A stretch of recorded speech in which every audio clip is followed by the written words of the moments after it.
Welcome to My Favorite Mystic, a podcast about the weird and wonderful world of mysticism. I'm your host, AJ Langley, and today I'm joined by Meagan Khoury. She's a doctoral student in art history at Stanford University, with a focus on female mystics, single women, and late medieval medical humanities. In her work, questions of queer embodiment, interiority, and female utopias are interrogated with the assistance of French feminist philosophers Simone de Beauvoir and Simone Weil. Meagan, thank you for being here today. Thank you for having me. This is exciting. So today you're here to speak to us about Catherine of Siena, but before we talk about her, we want to talk about you. Can you tell us a little bit about your research interests and how you first got interested in mysticism as a field of study? Well, I think it began with my master's dissertation at the University of York. I focused on the cult of Mary Magdalene in the Trecento. And I was really excited to discover that there are textual sources available written by women themselves, often with scribal assistance. But they became really illuminating when placed in conversation with the iconography that I study. And that lacunae between text and image pointed towards a claiming of agency, often a masculine agency, that was more often represented in text, a medium more available to men, rather than an image, like, for example, a fresco in a church, which would be more available to the largely illiterate laity. So I've discovered that in the image, we have women not engaging in such agency, and in the text, their agency is preserved. So those questions about where and when women get to claim this agency and how that is broadcasted or propagandized became really interesting to me. And this idea of text by women, you really have to go to the mystics. That's who's generating this kind of material. So it began for me with the Magdalene. And from there, I started thinking about the women who were emulating the Magdalene, whether through ascetic practices, food control, attempts at levitation.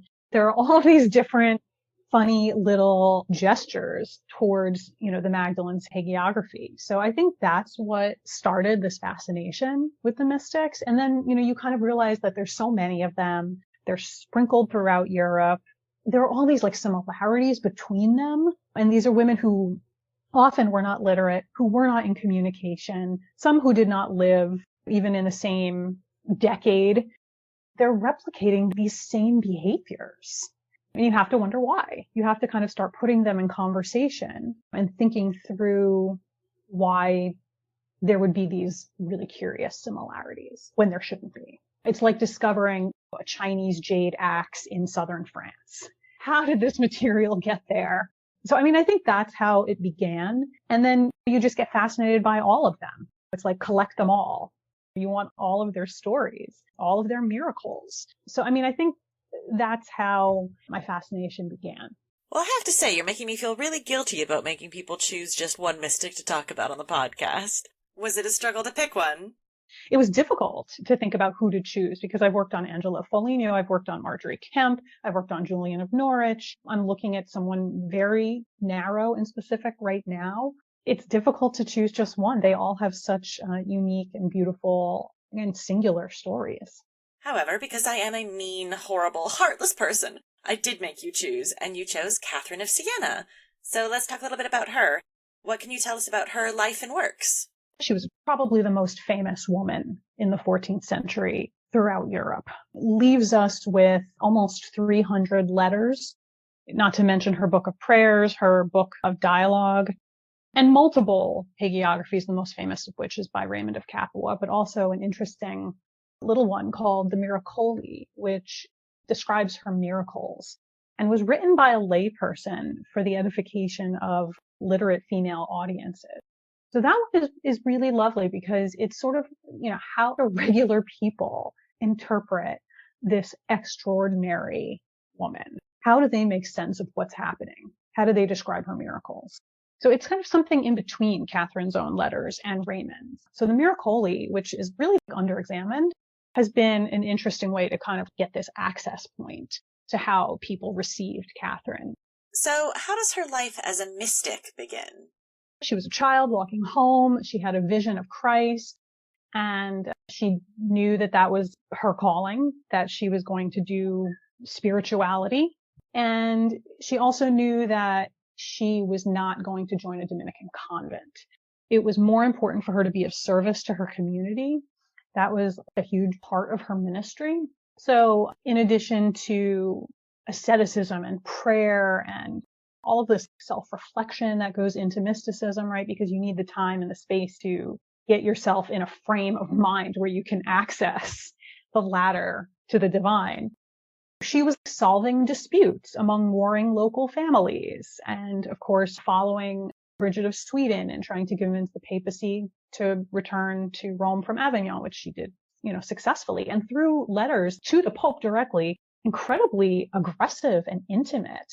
One of the stories that's hyper mythologized that I'm so attracted to is she was walking under Giotto's Navicello in the old St. Peter's. It's an image of a ship, storm-tossed waters, and stared up at it and was just so enraptured by it that she collapsed. And then she died 2 months later at home. So images have always been central to her and to many, many mystics. But just this idea of this lost Navicello and this idea that the ship of the church was resting on her shoulders, so heavy that she physically collapsed, is just such a beautiful narrative. And I think that it really embodies Catherine and so many other mystics and the idea of womanhood in general, this weight, this gravity. I love that idea that she looked up and she saw a ship and was like, and I'm done. Yep, the image just did her in. As with so many mystics, right? There's a lot of collapsing in front of images. They collapse a lot. They're very easily overwhelmed by pictures and by the raising of the host and just being in physical environments designed to inspire faith. They seem to feel that inspiration in a way that just overwhelms their frail human bodies. Absolutely. In this case, it killed her, but sometimes they just cry a lot. Who knows? In this case, it killed her. Okay, so when you say that she knew she wasn't going to enter the Dominican order, did she know that at 6, or was that something that developed over time? No, I mean, it was something that she, I think, debated with herself for a really long time. It was, I think, assumed, and there were a lot of pressure. Like, she worked with women's orders. I mean, she was, you would say a tertiary, but she was like absolutely involved in the Dominican church in Siena. I mean, she lived blocks away from it. A lot of her like humanitarian work occurred there. In not being in a convent, it allowed her a lot of liberation. But I think for all intents and purposes, she was wearing that Dominican mantle. She was at church every day. She was doing the labor of the sisters. So she was very, very, very close to being in a convent. So she was a Dominican in all but the vows. Correct. And I think in doing that, again, it offered her a freedom and an agency that she would not have had if she were more dominated by the patriarchal structure of a convent. Just the traveling that she was able to do, she might not have been able to do otherwise. So it was actually like a really strategic choice to not conventualize. Speaking of the unconventional, let's talk about her as a mystic. So how does her relationship with Christ function? Is she passive? Is she active? And is their relationship something that she thinks should be imitated? She calls upon him, as many mystics do, right? Like they want that communication. Sometimes they beg repeatedly, and Christ says, no, you're not ready yet. And with Catherine, I think the relationship between her and Christ, it's cultivated over time. It grows in her. The exchange of hearts with Christ is a predella panel I'm closely looking at.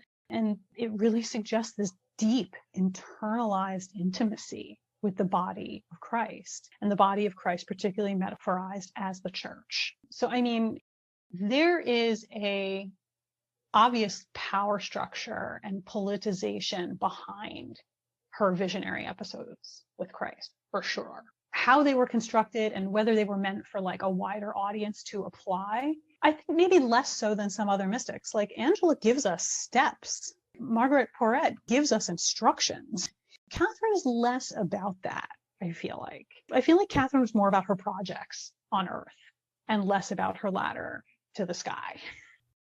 I want to return for a minute to one of the things that you started out your description of Catherine with, which was the comment that she was one of the most famous women in Europe during her lifetime. What does that mean, and what exactly was she famous for? I mean, she's most famous for convincing the papacy to return to Rome.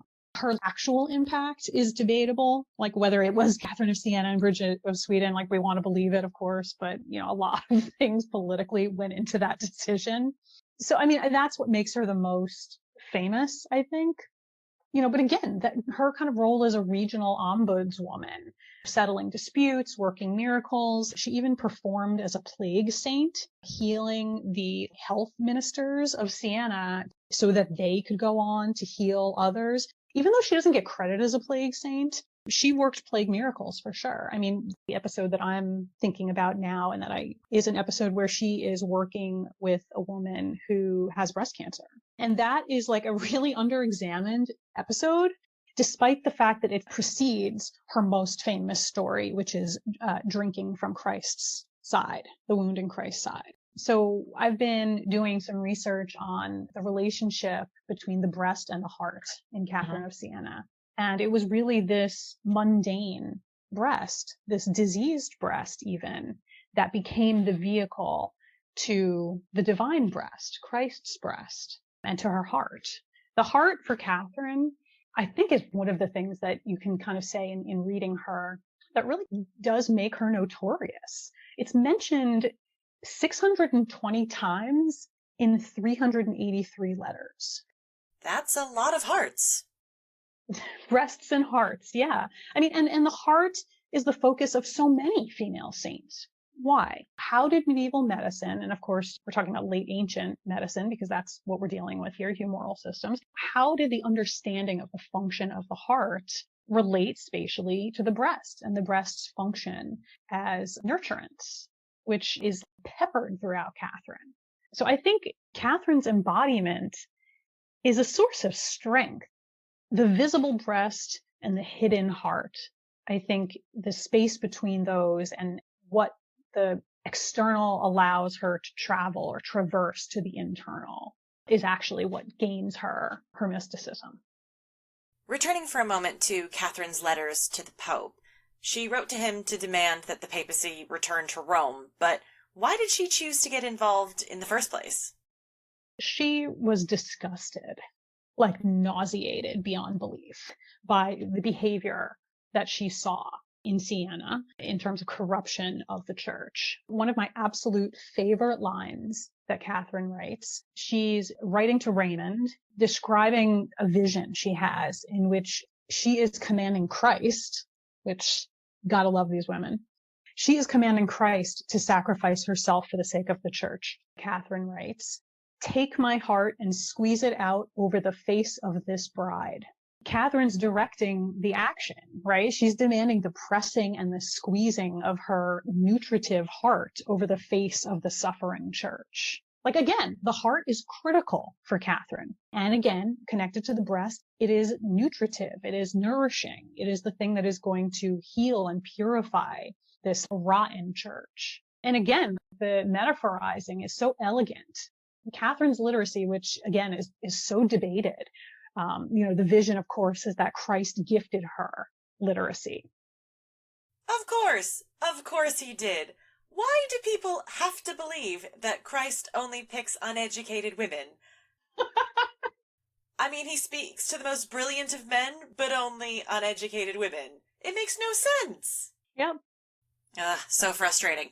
Anyway, so she is willing to sacrifice herself to heal the church, but is she then blaming the papacy's position in Avignon for the corruption she's seeing in Siena?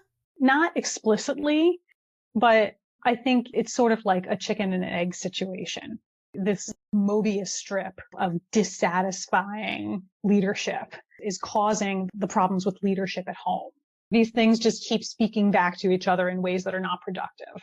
The quote that I gave you earlier is, she's writing a letter to Raymond, but in a letter to Urban VI, she's even more explicit.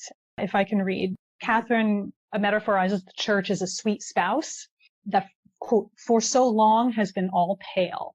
because of those who feed at her breast, that for their defects have made her pale and infirm, having sucked the blood from her with their own self-love. So the strength to rescue the church comes from hot, life-infusing blood, typically associated with the male, and yet coming from the breast. So there's this play where Catherine is using male agency or claiming a male agency, particularly in these really aggressive letters to the Pope. Almost through her female body is she claiming male agency. So one of the things I'm working on right now is an argument that if you read Aristotle on animals closely, the breast can act in the same way as the testicles, as a heat production center of the body, meaning women are maybe not as cold and wet and useless and weak as has been prescribed, in that we have a lot of evidence that speaks to the heat of the breast as being incredibly powerful and life-giving. So I think for Catherine, the vehicle of the body, particularly the interiority and the exteriority, the visible of the breast, the interior of the heart, or the hidden heart, are ways that she's metaphorizing this masculine agency. She also talks about herself as a warrior on a battlefield. It's endless. These letters seem like an absolute wealth of information. Other than the Pope, who else is she writing to? So a lot of letters go to her confessor. She has two confessors, predominantly two confessors over her lifetime. The most letters go to Raymond of Capua. Obviously, she's writing to the Pope. She's writing to Bridget of Sweden briefly. And then she has a lot of regional correspondence, which these are sort of, I would say, under-examined. Her role as, I'm calling her, a local ombudswoman. These are some interesting letters because they speak about her approach to problematics. These sticky or slippery issues about family dynamics, economics, territory issues, land battles are presented to seemingly an illiterate young woman for her guidance, for her direction, and how she chooses to respond to these is really fascinating. Everyone wants to focus on the papacy, right? Catherine's involvement with the papacy. But it's some of these less studied, seemingly like less interesting, local, even petty problematics that become Catherine's project. I think that these are some ways that we can gain access to understanding the quote unquote real Catherine as opposed to the Catherine that's constructed by her hagiography. So what is it about these projects that intrigues you more than just church history generally? So much of what we have on the institutional patristic church is so constructed. It's so branded. And thinking about Songs and Bernard, it's so metaphorized that for me, it becomes elusive to find applicable, accessible, and relevant meaning. The women, however, are presenting you with their life projects. And in that, we are given actual tools that we can use in our own lives, whether we're praying or meditating or dealing with our families, dealing with our own local disputes. That, for me, feels much more accessible than yet another history of Peter's church. I love the idea that the most accessible, practical, realistic things we have are mystical texts. So true. You get in the bed that is Christ's crucifix and you kiss him on the lips and you have all these sweet moments. But you also talk about the steps, the practical steps you took to get there. And I think that that's a large part what the mystics offer you. Of course, as an art historian, they're giving us a lot of cultural context. We can learn about cultural production and the way text and image worked on these women. And again, much more than like yet another history of the church offers. So not only are we getting practical, pragmatic information about the way people actually lived, but we're given a blueprint, a roadmap to the divine. And each woman offers something a little bit different. So they're really sweet to read as a collection. All of these mystics have so much to offer. And I've always felt like they are neglected as a potential historical source because there's so much about them that's ineffable and fantastical and unbelievable to a modern audience.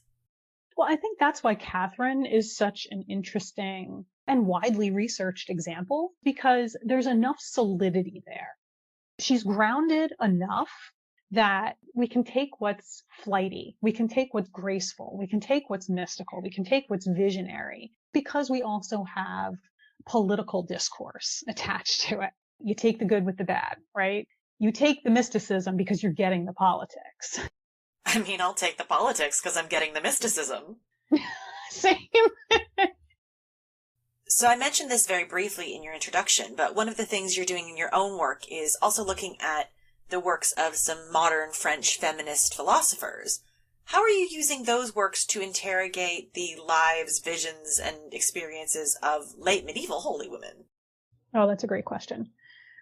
This is just something I've recently started kind of employing as a methodology to give structure to my interrogation, particularly of questions of embodiment with the mystics. So Simone de Beauvoir wrote a lot about mysticism and the body and ultimately rejected mysticism.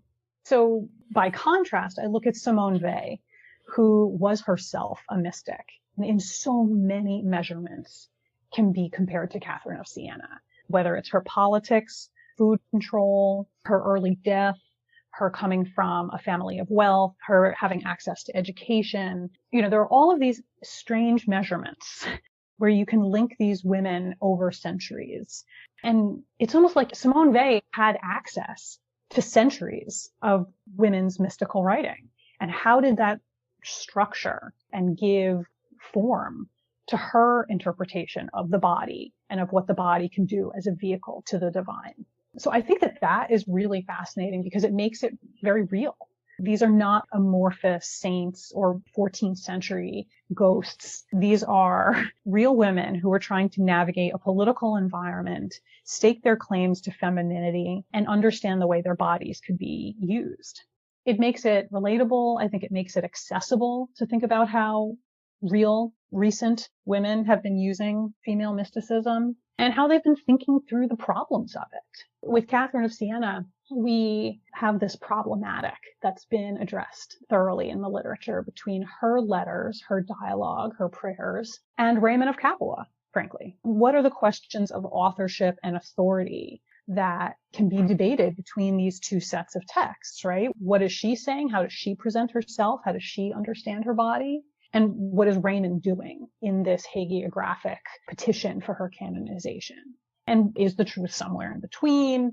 Or should we, just as responsible academics, take these both as pieces of evidence that we just contextualize and hold equally? So I think when you add in these French feminist philosophers, I think it really gives texture and flavor and color and shape in a very real way to the questions and the projects that women like Catherine of Siena were attempting.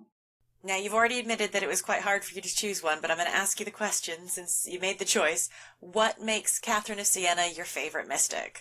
I mean, she's probably my favorite because there's so much. There's just such a variety. There's such a diversity of texts around her. Her interaction with images is like one access point, but her as an advocate and a woman of claiming masculine agency is another point. But embodiment and how she uses the humoral system to call out corruption in the church, demanding Christ take action with her body. There's just so many different avenues that can be explored through Catherine. I mean, Catherine is just absolutely, in terms of the mystics, she's larger than life. She has the most content. She has the most text.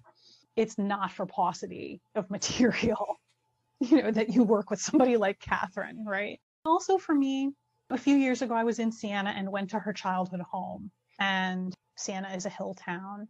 It's a couple of blocks from the Dominican cathedral, the basilica. It's kind of clinging to the side of this mountain. And the vantage point and the views from this house are just absolutely lush as you look over the countryside. And, I can just imagine her racing through these halls screaming. I can just imagine her mother begging her to eat. I can imagine her just weakly traipsing up the hill to church, everyone stopping her on the way because she's so known. Catherine feels real to me in a way that some of the other mystics don't. Like, Marjorie, you can totally geolocate, right? Because we have the journey narrative.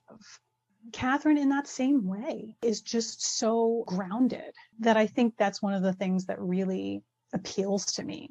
The practical reality of this woman and these otherworldly experiences. Now, to move us completely away from Catherine, because you piqued my interest earlier and I will not be left unsatisfied, you mentioned that you are working on someone very narrow and unique at the moment. Please tell me who this person is.